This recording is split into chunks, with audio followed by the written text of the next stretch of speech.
Halo semuanya, kembali lagi di Tutor Akademik. Kali ini kita akan membahas mata kuliah Kimia Dasar untuk persiapan ujian tengah semester. Sebelumnya, perkenalkan nama saya Galang Raga Sanjaya, NIM 05191029 dari Program Studi Teknik Kimia Angkatan 2000. Lanjut untuk soal nomor 6, yaitu berapa gram NaOH yang ada dalam 500 ml larutan dengan konsentrasinya yaitu 0,175 molar. Nah, diketahui volumenya yaitu adalah 500 ml. Kita konversi ke liter, sehingga 500 dibagi 1000 sama dengan 0,5 liter. Kemudian dari soal diketahui konsentrasi dari NaOH yaitu adalah 0,175 molar. Dituliskan di sini ya. Nah, kemudian ditanya adalah massa dari NaOH. Nah, untuk mencari massa, kita menggunakan rumus mol sama dengan massa per mR kan. Nah, tapi karena kita nggak tahu molnya dan yang diketahui adalah molarnya, jadi kita mencari molnya terlebih dahulu dengan menggunakan rumus molar sama dengan mol per volume. Nah, volumenya ingat dalam liter. Kemudian kita bisa masukkan molaritasnya kan 0,175 dimasukkan ke rumus. Kemudian molnya nggak diketahui dibagi dengan volume dalam liter yaitu 0,5 liter dimasukkan ke sini sehingga molnya didapat yaitu 0,175 dikali 0,5. Hasilnya adalah 0,0875 mol. Kemudian kita masukkan ke rumus tadi yaitu mol sama dengan massa per mR untuk mencari massanya. Nah, molnya kan 0,0875 dimasukkan ya. Kemudian massanya yang ditanya, kita cari mR-nya. mR-nya dicari seperti biasa, yaitu Na-nya kan ada 1 atom, O-nya 1, H-nya 1, sehingga ditulis 1, 1, 1. Kemudian dikali dengan nomor massa atom masing-masing unsur. Untuk Na, nomor massa atom unsurnya yaitu adalah 23, untuk O 16, H itu 1. Nah, dikalikan dengan jumlah atomnya pada senyawa, itu didapat 23, untuk O16 hanya 1, kemudian dijumlah yaitu 40. Nah, kemudian kita bisa masukkan mR-nya 40, sehingga dapat massanya dari NaOH yaitu adalah molnya NaOH 0,0875 dikali dengan mR NaOH yaitu 40, sehingga didapat massanya 3,5 gram. Lanjut untuk soal nomor 7, yaitu berapa volume NaOH 6 molar yang harus diencerkan untuk membuat larutan NaOH 0,88 molar sebanyak 200 ml. Nah, di soal diketahui molaritas mula-mula atau molaritas NaOH yang harus diencerkan adalah 6 molar. Kemudian molaritas yang ingin diencerkan atau yang ingin dibuat yaitu adalah 0,88 molar. Kemudian volumenya yaitu adalah 200 ml. Nah, ditanya adalah volume mula-mula sebelum dilakukannya pengenceran. Nah, dari soal diketahui bahwa ini adalah suatu sistem pengenceran. Jadi kita dapat menggunakan rumus pengenceran yaitu M1 dikali V1 sama dengan M2 dikali V2. Nah, M1-nya kan udah diketahui 6 molar kan, jadi tinggal dimasukkan. Kemudian V1 atau volume mula-mulanya yang ditanya sama dengan M2 atau molaritasnya yang kedua atau setelah diencerkan yaitu 0,88 molar dimasukkan. Kemudian dikalikan dengan volumenya yaitu 200 ml. Nah, kemudian dioperasikan sehingga V1 sama dengan 0,88 molar dikalikan 200 ml per 6 molar. Molar dicoret ya. Nah, kemudian 0,88 dikali 200 yaitu adalah 176 dibagikan dengan 6 yaitu hasilnya adalah 29,33 ml. Lanjut untuk soal nomor 8 yaitu suatu unsur memiliki proton dan neutron masing-masing sebanyak 16. Jika unsur tersebut bermuatan -2, jumlah elektron dan massa atomnya adalah. Nah, sebelum itu saya kenalkan terlebih dahulu tabel untuk mengerjakan soal ini. Nah, di sini ada tabel yaitu tabel atom bermuatan ion positif dengan lambang unsurnya seperti ini, XAZQ+. Kemudian ada atom bermuatan ion negatif yaitu XAZ dengan muatannya itu Q-.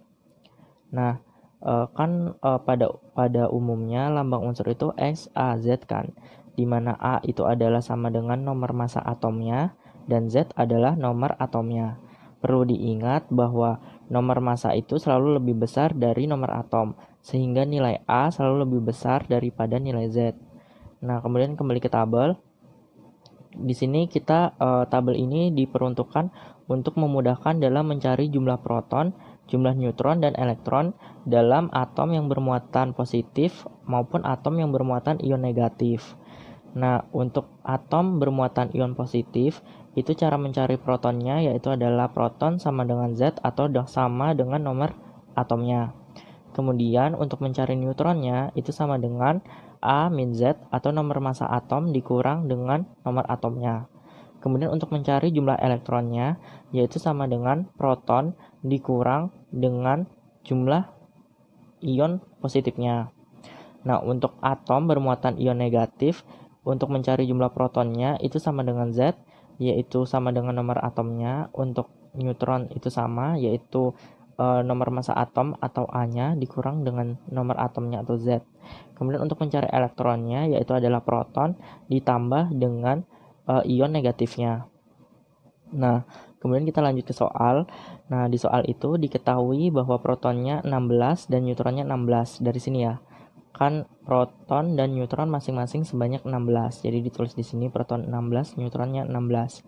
Kemudian yang ditanya adalah jumlah elektron dan massa atomnya. Jadi E-nya sama A-nya. Nah, kemudian kita tulis dulu lambang unsurnya, yaitu X. Kan protonnya 16. Kan tadi proton sama dengan nomor atom kan atau Z-nya. Jadi bisa dituliskan di sini Z-nya itu 16. Kemudian karena dia bermuatan min 2, jadi di sini muatannya ion negatif yaitu negatif 2. Nah, kemudian A-nya belum diketahui atau nomor massa atomnya ini belum diketahui. Kemudian kita dapat mencari neutronnya dari rumus, dilihat di tabel ya, karena dia atom bermuatan ion negatif, jadi kita fokus di tabel yang ini. Untuk mencari neutron, itu sama dengan A min Z. Nah, A-nya kan belum diketahui, jadi tetap A. Min Z, Z-nya itu sama dengan 16 kan, di sini tulis 16. Sehingga A-nya itu sama dengan 16 ditambah 16, hingga 32 hasilnya. Jadi nomor massa atomnya itu adalah 32. Kemudian kita bisa mencari nilai elektronnya. Nilai elektronnya itu didapat dari P atau proton ditambah dengan ion negatifnya. Jadi protonnya 16, dari sini ya, 16 protonnya ditambah dengan ion negatifnya yaitu min 2. Nah, tapi di sini tulisnya jumlahnya aja yaitu 2, minusnya nggak usah karena itu hanya melambangkan bahwa dia ion negatif. Kemudian 16 ditambah 2 sama dengan 18, sehingga didapat elektronnya yaitu adalah 18. Untuk soal nomor 9 yaitu jika diketahui nuklida 23 adalah nomor masanya dan nomor atomnya itu adalah 11, unsurnya sendiri yaitu adalah Na. Nah, maka berapa jumlah proton, elektron dan neutronnya? Nah, ini kita tulis di sini lagi. Kemudian di sini ada tabel, yaitu adalah tabel untuk mempermudah dalam pengerjaan atom bermuatan netral. Nah, di sini untuk tabel atom bermuatan netral ini kan lambang unsurnya seperti ini, X, A, Z kan. Nah, kemudian untuk mencari jumlah protonnya ini, proton itu sama dengan Z atau sama dengan nomor atomnya. Nah, untuk mencari jumlah neutronnya, itu neutron sama dengan A min Z atau nomor massanya dikurang dengan nomor atomnya. Kemudian untuk mencari jumlah elektronnya, itu elektron itu sama dengan proton sama dengan nomor atomnya. Nah, perlu diingat bahwa nomor atom itu lebih kecil daripada nomor massanya. Jadi di sini 11 ini adalah nomor atomnya, sedangkan 23 adalah nomor massanya. Jadi ini Z, ini A. Nah, dari tabel kan untuk mencari jumlah proton itu sama dengan Z. Jadi P sama dengan 11. Nah, untuk mencari E-nya itu sama dengan P sama dengan Z atau elektronnya itu sama dengan nilai dari proton sama dengan nilai dari nomor atomnya yaitu 11. Untuk mencari neutron dari tabel yaitu A min Z kan.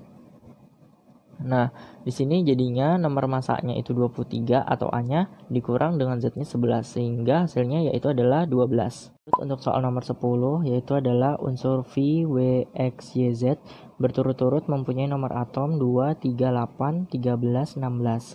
Pasangkan unsur yang berada dalam satu golongan dan tentukan periode masing-masing unsurnya. Nah, di sini kita menggunakan prinsip Aufbau. Nah, pertama-tama kita tulis dulu. Unsur V punya 2 atom.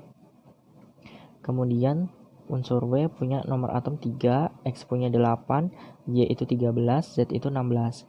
Kemudian kita konfigurasikan menurut prinsip Aufbau. Nah, dari prinsip Aufbau ini cara menulisnya itu adalah dari sini.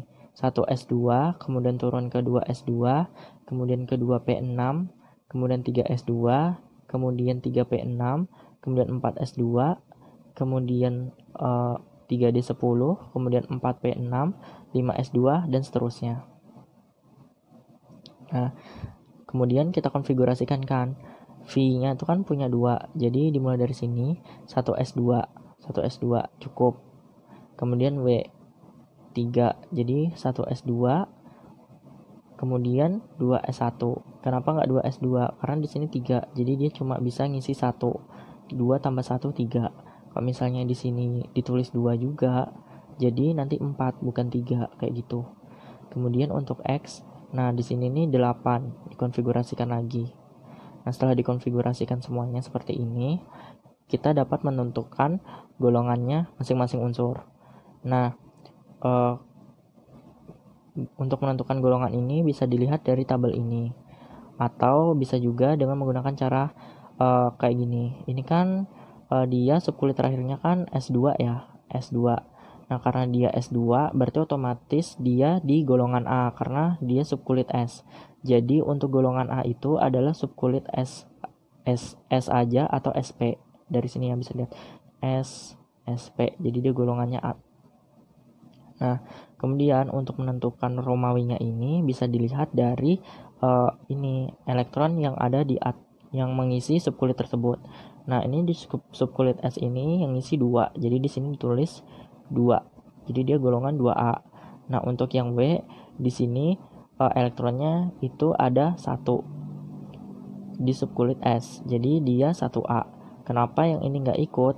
Karena yang ini sudah penuh dan dia sudah stabil, yaitu memenuhi kaidah duplet. Jadi yang ditinjau hanya yang ini. Nah, kemudian untuk unsur X ini dia memiliki 6 elektron kan, dari 4 ini ditambah 2 ini jadi 6. Nah, di sini bisa ditulis 6. Golongannya A karena dia subkulit P dan S, bisa dilihat di tabel.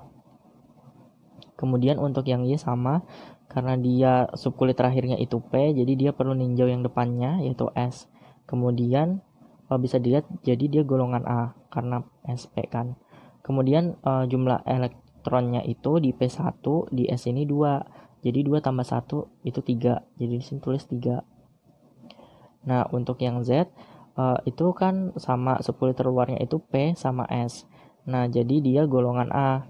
Kemudian dilihat dari elektronnya, di P itu punya 4, di S itu punya 2. Jika dijumlahkan 6, jadi di sini tulis 6A. Seperti itu. Kemudian untuk periode ini bisa dilihat dari angka di depan subkulit. Nah, misalnya ini, di sini angkanya 1, jadi dia periode 1. Nah, ini kan tadi kita ninjau yang ini aja. Jadi periodenya periode 2. Kemudian ini ninjau yang ini nih. Nah, angka terbesarnya 2, jadi dia 2. Kemudian yang ini, karena angka terbesarnya 3, jadi 3. Kemudian yang ini, angka terbesarnya 3, jadi dia periode 3. Seperti itu. Cukup sekian dari saya. Saya mohon maaf apabila ada salah kata dan kurang jelas dalam menyampaikan. Saya ucapkan terima kasih.